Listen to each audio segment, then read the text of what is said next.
Sma, ukiacha na haya mambo pia ya vifo, vita vimekuwa vikibadilika kila muda unavyozidi kwenda.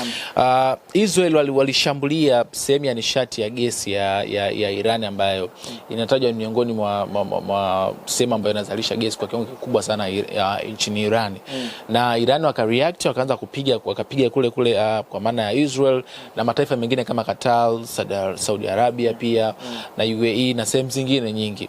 Na baadaye pia Trump hapo akasema kwamba Israel ilikosea kwa sababu alishambulia bila sisi kututaarifu, na ndio maana unaona hata ya madhara ambapo Iran ilivyoanza kureact, madhara kaanza kutokea makubwa. Tuanzie kwanza hapo, nini sababu ya Israel kwenda kushambulia nishati ya gesi? Kwa sababu ile sio wipo nao ni nini? Unakumbuka katika kama interview iliyopita au ya nyuma, nakwambia naona vita vikielekea ukingoni. Mimi utabiri wangu tangia mwanzo nilisema ni kati ya wiki 2 mpaka mwezi mmoja. Sawa, wiki 2 tumevuka, tunaelekea kwenye mwezi. Lakini nikasema kwamba Israeli na Marekani wanashambulia hiyo miundombinu kwa sababu ya kuondoa uwezo wa Iran wa kurikava hata baada ya vita. Na hata Israeli walivyoshambulia wakasema tumeshirikiana na Marekani kushambulia hivi ili kuondoa uwezo wa Irani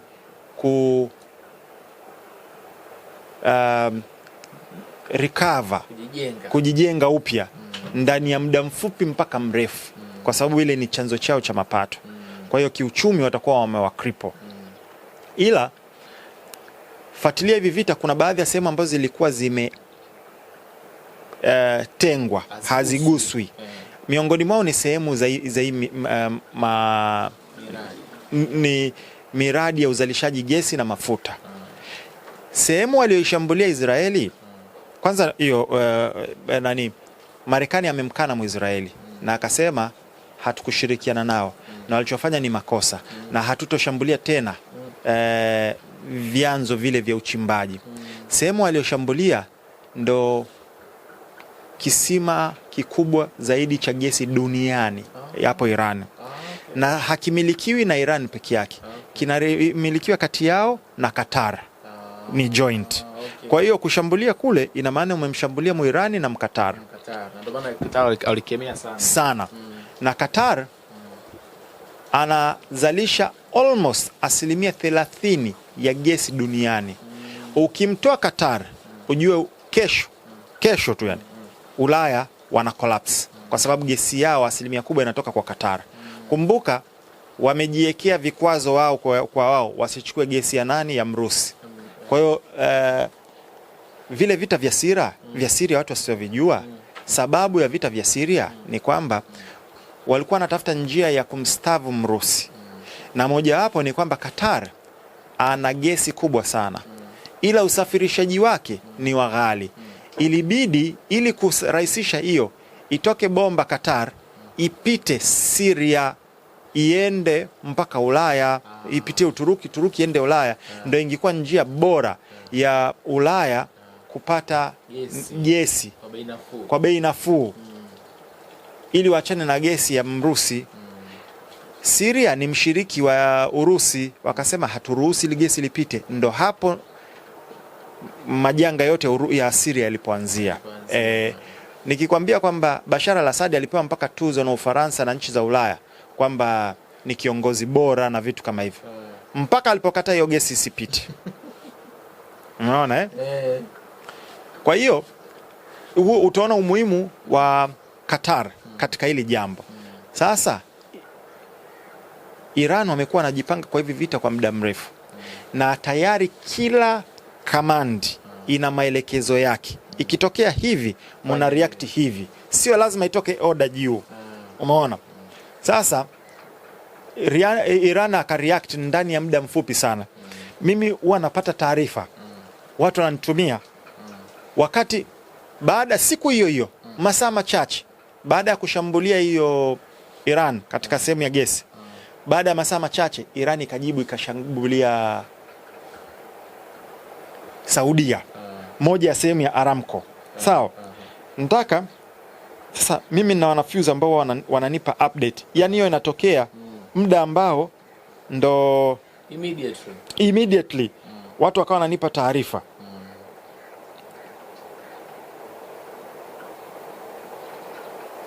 Nataka niwasikilizishe kidogo kwa ufupi, ambapo nani alinisikilizisha, ili huyu anafanya kazi, yuko kwenye hicho kisima ambacho kimetoka kushambuliwa cha Saudia.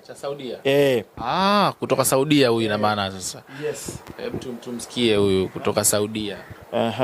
Akaniambia bana, niko hapa kwenye hili shambulio ambalo sasa hivi limetokea. Sasa hivi, yani sio kwamba sasa hivi ndo tunaona moto unatoka.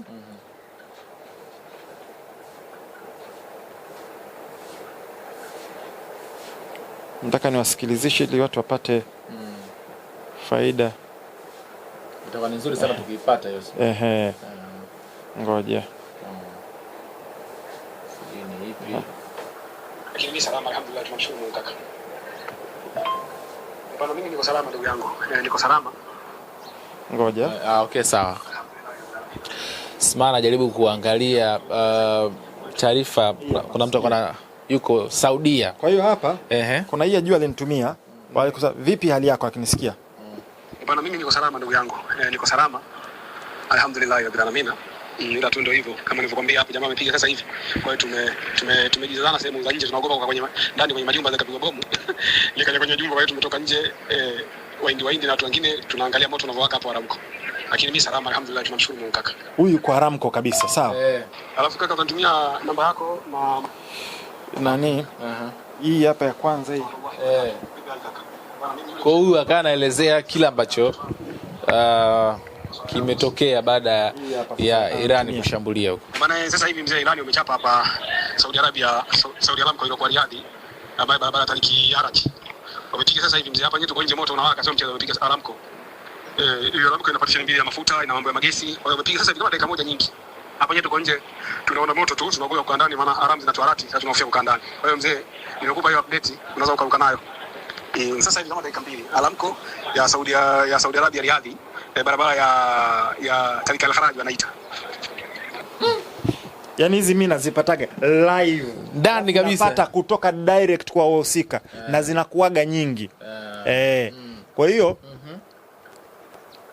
watu ambao wako Dubai, Qatar wananitumiaga, wengine wananitumia kabisa video, wananitumia nini. Kwa hiyo sometimes huwa naongea lakini ambao wanamjua Sma naongeaga kwa facts and logic. Hii kwenye intelligence hii inafuata fast source, yani muhusika ambaye kaona, ambaye yupo. Simemsikia huyu, mimi niko hapa sasa hivi ndo tunatoka kama dakika moja wametoka kupiga. Yes. Kwa hiyo huwa nikiongea vitu huwa naongea na facts, na kwenye intelligence hamna kitu cha muhimu kama kulinda source yako. Utakiwa expose. Na mimi kitu ambacho Mungu amenijalia nina kifua. Yani niko vizuri sana katika mambo yangu kuya balance, kuya nani. Kwa hiyo hii ni baada tu ya kushambulia. Kwa hiyo akashambulia sehemu zingine. Hii italeta madhara makubwa sana dunia nzima. Yes. Kwa hiyo Marekani anajua madhara yake haya. Kwa hiyo kamkemea Muisraeli. Unajua ni Israeli na Marekani wanapigana vita, lakini kila mmoja ana malengo yake tofauti. Na Marekani anapigana vita ambavyo hakupanga kuingia kwenye hivi vita. Aliambiwa Trump, naamini maoni yangu binafsi, alidanganywa hivi ni vita vya siku 3, 4, 5 vitakuwa vimeisha. Ya kujichukulia ujiko. Yani tunamuua Khamenei pale, tunapiga hapa wamekolapsi, na Cuba zetu. Raia wana react, wanateka nchi, tumemaliza. Tunaenda Cuba. Hivi tangia, ngoja nikuulize, tangia vita vimeanza, umemsikia Muirani akomba msaada kokote? Bado hujamsikia kokote. Ni kawaida tu wale washirika wake kama Urusi pengine za hapa na pale, lakini so ile sijasikia akitangaza kwamba jamani mtusaidie. Haya, umesikia Marekani umemsikia naomba msaada? Tumesikia sema mambo Umoja wa Ulaya ule wasogea sehemu nyingi sana. Kaomba wa Saudia, kaomba Umoja wa Ulaya, kaomba NATO, mpaka kawa mind Uingereza, basi hatutaki tena msaada wenu. Umeona kaomba NATO. Japan jana yule bibi yule alikopo nayo yule. Kila mtu anamchomelea zambavuni kwa sababu wote wameona hivi vita ni vya kipuuzi. Kama Marekani umeingizwa kingi. Netanyahu anasema nilikuwa miaka 40 na vitaka hivi vita. Yaani nimepata rais zuzu ambaye nimeweza kumkamata kumuingiza kwenye mfumo. Umeona? Kwa hiyo ni vita viwili tofauti. Na niliongea hivi vita ni vya kidini. Kama watu walifuatilia moja hizi speech zake za Netanyahu, akasema wanaongelea kuhusu kumleta Mesaya. Kama ulikutana na hiyo taarifa. Sema wanaiweka katika njia ambayo inafichwa. Ila hizi ni vita ambavyo vina udini ndani yake. Na hata juzi waziri wa mambo ya nje waziri wa vita, kwa sababu sio ulinzi, wameshabadilishwa wanaita waziri Department of War.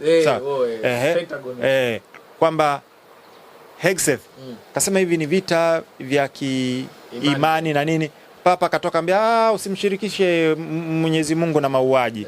Papa wa sasa hivi na Marekani mwenzako akikemea kweli kaka kachomoa akasema msimshirikishe Mungu na mambo yenu hayo. Yes. Kwa hiyo ndio ile sinagogi la shetani. Watu wasipokuwa makini utajikuta wanafuata sinagogi la shetani bila kujijua. Okay, sawa. Sema unajua baada ya Iran kureact kupiga ile mataifa ya Kiarabu yale, na tumemshuhudia Prince Faisal Farhani ule wa Saudia alizungumza hivi, namnukuu kile alichokizungumza, afu na wewe utaniambia nini ambacho unakiona hapa. Alisema hivi: siwaelewi Irani wanasema wanautetea Uislamu wakati wanatushambulia mataifa ya Kiislamu, na sio taifa moja tu bali mengi, kuanzia sisi, Saudia, Qatar, Bahrain, Uturuki hadi UAE.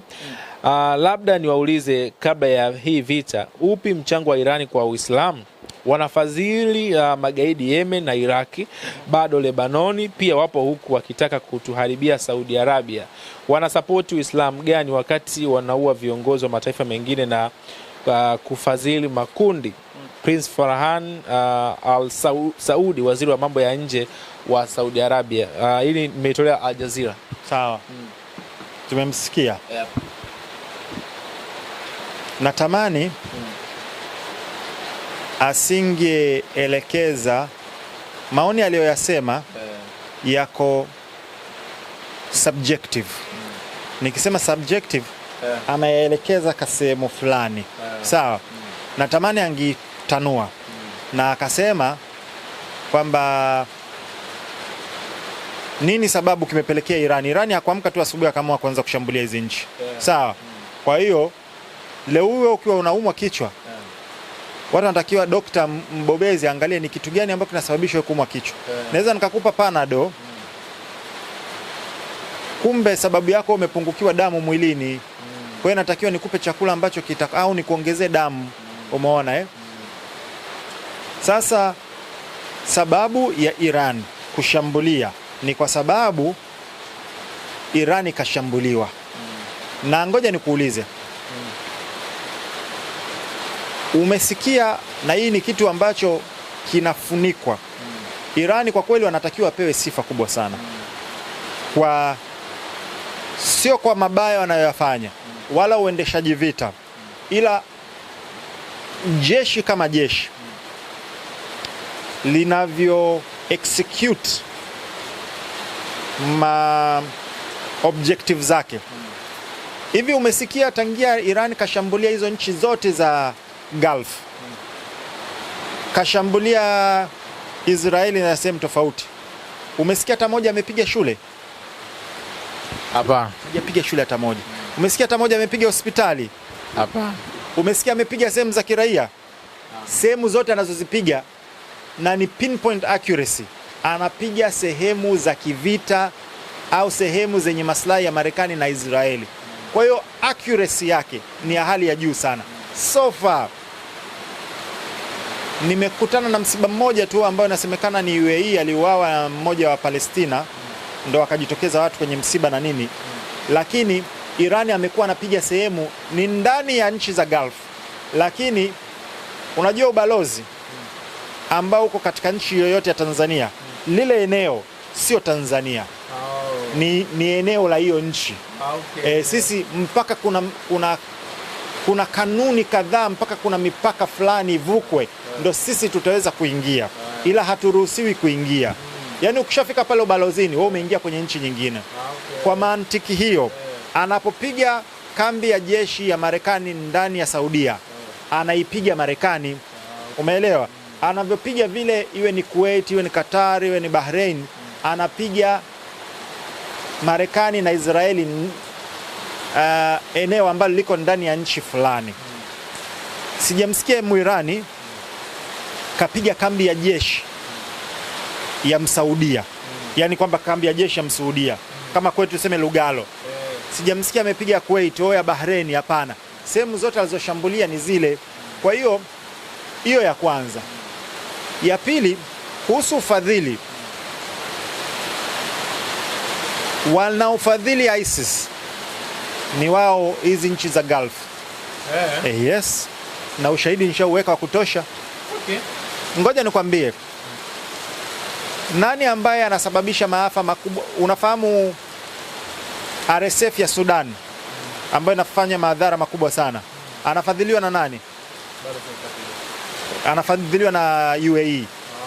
Sawa. Tangia vimeanza hivi vita, nadhani msaada umepungua. Jeshi la Sudan limeweza kurudisha maeneo mengi makubwa Sudani sasa hivi. Ndio maana nasema watu wengi wamewekeza sana nguvu kwenye hivi vita. Kuna maeneo mengine watu waelekezi. Kuna development ambayo inaendelea Sudan. Umeona? Jeshi limeweza kurudisha baadhi ya maeneo kama hayo. By the way, kuna mvua moja amazing inanyesha. Umeona? Alafu haya makundi haya ambayo yanasemekana ni ya kigaidi, wanaowafadhili ni hao. Mbona asemi jinsi ambavyo Qatar walikuwa wanaifund Hamas, na hii iko proven beyond reasonable doubt. Yes. Hamas wanafadhiliwa na nani? Na Saudi? Na nani? Na UAE. Na Kuwait. Yes. Na hii nikisema, unajua nilikwambia kwamba kuna taarifa ambazo ziko ambiguous, hazijathibitishwa. Kuna ambazo zimethibitishwa. Hizi zimethibitishwa. Na katika Senate yenyewe, unajua nani aliruhusu? Netanyahu ndo alikuwa anaambia waruhusuni waende wakayao wape hela Hamasi. Umeelewa? Asili ya Hamasi ilitengenezwa na Israeli ya IDF. Umeelewa? Kwa sababu ya kuidhoofisha PLO. Umeelewa? Lakini huko mbele mambo yakaenda tena wakageukana na vitu kama hivyo. Yes. Kwa hiyo kuna vitu vingi sana ili mtu uelewe hivi vitu, kuna scenario nyingi. Kwa hiyo anachokisema, natamani angesema kwamba pia sisi katika nchi zetu pia tunafadhili magaidi. Umeelewa? Lakini hivyo wanajivua, wanasema kwamba kama ni wale peke yake ambao wanafanya hivi vitu. Umeona? Osama mwenyewe ukimwangalia asili yake ni Saudia. Sawa. Na inajulikana alikuwa nani. Inachosemekana imesemekana. Japokuwa yule alikuwa, mimi binafsi naamini alikuwa ni asset wa CIA. Na wala siamini walichokisema walipoenda kumkamata Pakistani wakamua alafu wakamtupa baharini. Siamini ile. Yes. Ni michezo. Hivyo Marekani unavyomjua anavyopenda sifa. Wamkamate Osama kabisa. Waache kumweka dunia nzima imuone, waende wakamtupe baharini. Kweli? Wanapenda sifa za terroristi. Umeona? Kwa hiyo kuna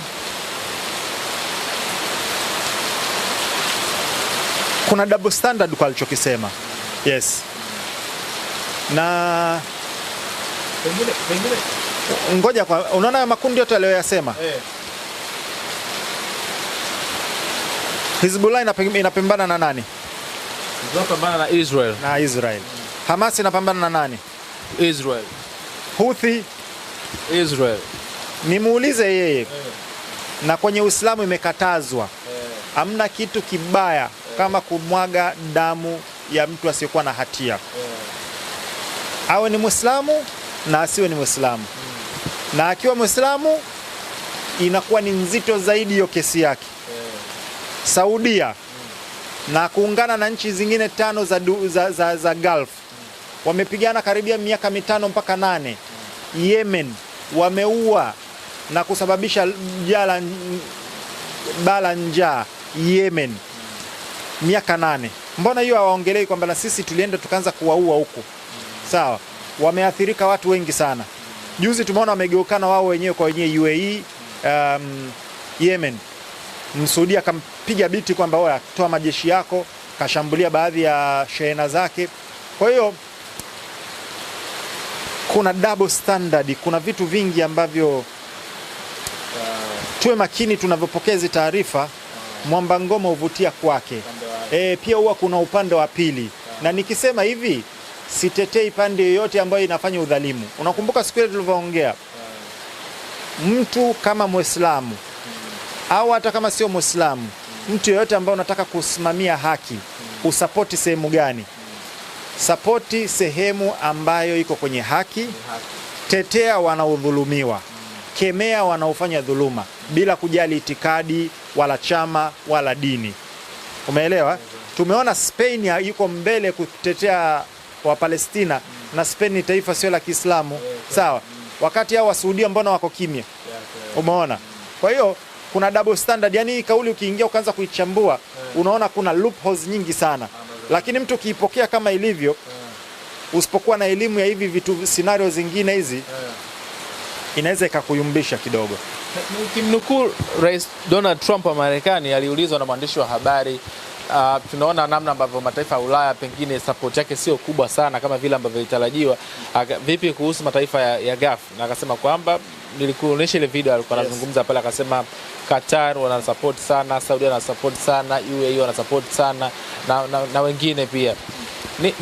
Ndio hichi ambacho alichokisema sasa Prince wa Saudia.